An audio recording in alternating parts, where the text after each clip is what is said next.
Hello everyone, welcome to RM smart classes. कल की class में हमने देखा था rise of nationalism in Europe. वैसे तो मैंने पूरा चैप्टर जो है आपको पूरा चैप्टर विद नोट्स करवा दिया था, पर मैंने बोला था कि कुछ टॉपिक्स हैं जो अपने को करने पड़ेंगे, जो छोड़े हैं अपन, है ना। एक्स्ट्रा जो चीजें हैं जो एग्जाम में पूछता है, जो बुक में आपको मिल जाएगी कहीं ना कहीं, पर प्रॉपर नोट्स के साथ नहीं मिलती, तो मैं आज वही करवाने वाला हूँ।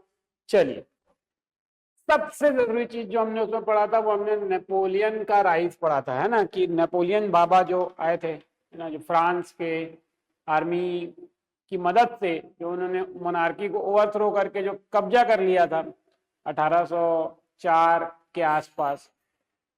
तो 1801 के आसपास, तो 1999 में सबसे पहले 1799 में सबसे पहले नेपोलियन ने क्या किया, कब्जाना शुरू किया फ्रांस, है ना। तो नेपोलियन का राज एक्चुअल में तो 1801 से शुरू हुआ था, बट 1799 में फर्स्ट टाइम नेपोलियन ने अपना कब्जा करना, मतलब धौस जमाना स्टार्ट कर दिया था। तो फ्रॉम 1799 टू 1815 इन 16 साल नेपोलियन ने शानदार राज किया, ना कि सिर्फ फ्रांस बल्कि आसपास के टेरिटरीज जितने भी थे, इवन ऑस्ट्रिया, हंगरी, जर्मनी, इन सब जगहों पे भी नेपोलियन का 16 साल राज चला। इस चीज को आपको ध्यान में रखना है, ठीक। पूरा कंट्रोल और पूरा पावर जो है उसका 1799 इसमें लिखा हुआ है, 1799 में इसको मिल गया, है ना।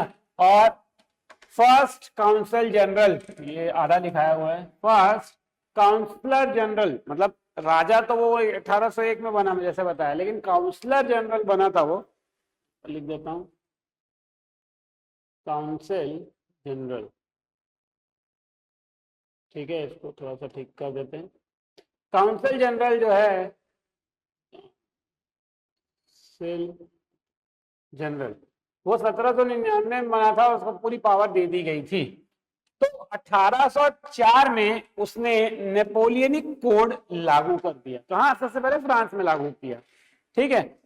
अब नेपोलियनिक कोड जो था वो बेसिकली कुछ आइडियाज उसमें नेशनलिज्म के थे, जो रेवोल्यूशनरी लोग और सारे लोग जो हमने कल पढ़ा था वो उस पर डिमांड कर रहे थे, कुछ आइडिया वो थे।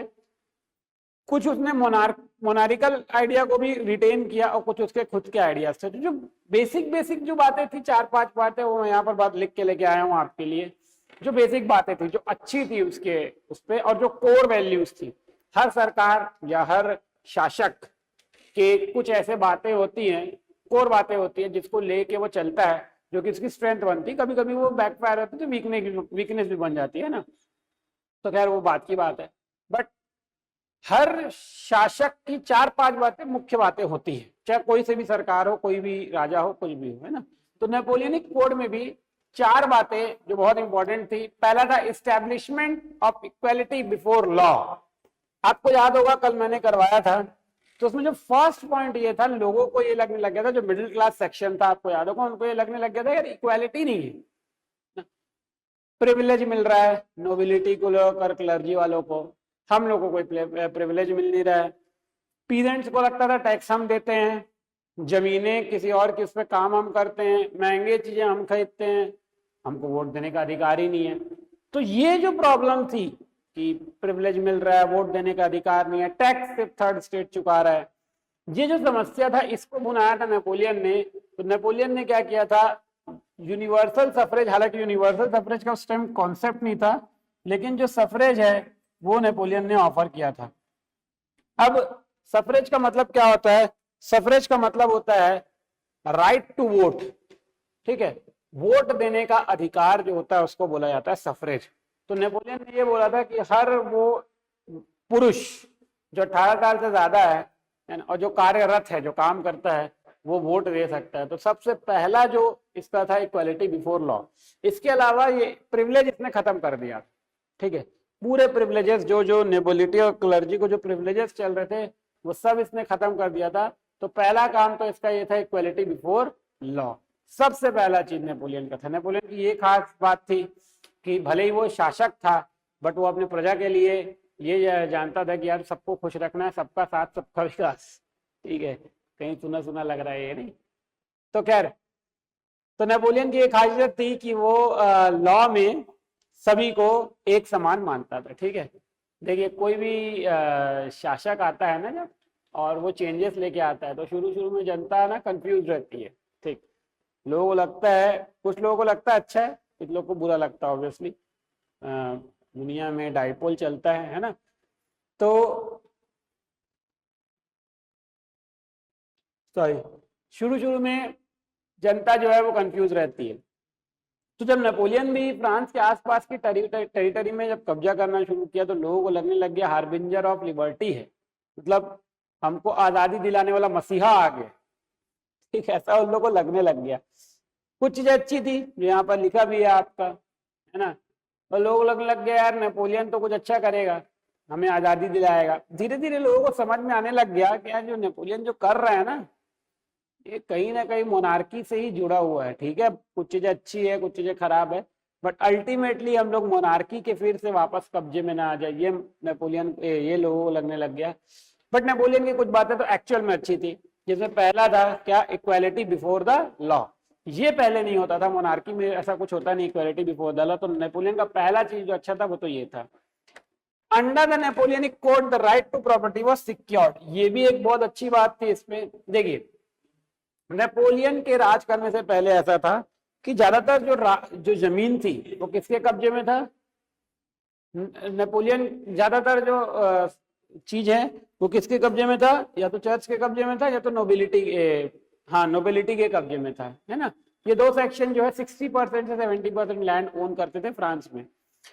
30% तो ऑब्वियसली राजा की रहती, क्लर्जी वालों की, तो वो तो बात ही नहीं थी।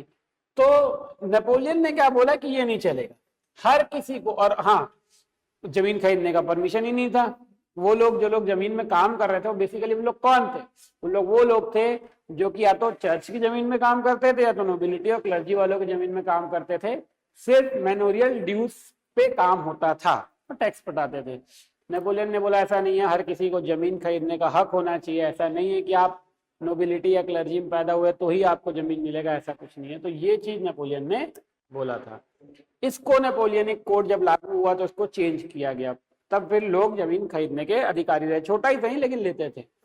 All birth rights and privileges were abolished. तो जैसा मैं बताया आपको कि जितने भी बर्थ राइट्स दिए गए थे, जन्म से जो राइट्स मिलते हैं कि अब आप अगर मिनिस्टर के घर में पैदा हुए हो तो आप इस स्कूल पे जाओगे, कंफर्म है आपकी सीट रिजर्व्ड है, या आप को इस राजकुमार हो तो राजकुमार जैसा ट्रीटमेंट मिलेगा। ये सारे जो बर्थ राइट्स हैं, प्रिविलेजेस होते थे, है ना। कोर्ट में टैक्स नहीं देना पड़ता था, उनके लिए फ्री होते थे इलाज वगैरह। ये जो प्रिविलेजेस थे इनको हटाया गया, जैसे कि मैंने बताया। नेपोलियन ये सब नहीं मानता था, नेपोलियन को लगता था जो काम करेगा वही काम का है।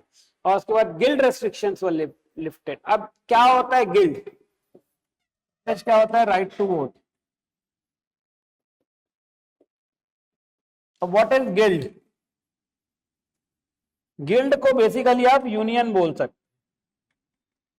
ठीक, देखिए अगर मैं बोलता हूं कि ट्रेड गिल्ड है, तो ट्रेड गिल्ड में क्या होता है, एक पर्टिकुलर एरिया पे कुछ लोग जो है मिलके एक संगठन बना लेते हैं और लोग डिसाइड कर लेते हैं कि भाई हाँ इस संगठन में जो है वही यहाँ पर बिजनेस करेगा, इसके बाहर के आदमी को बिजनेस करने देना ही नहीं है। इसको बोला जाता है गिल्ड।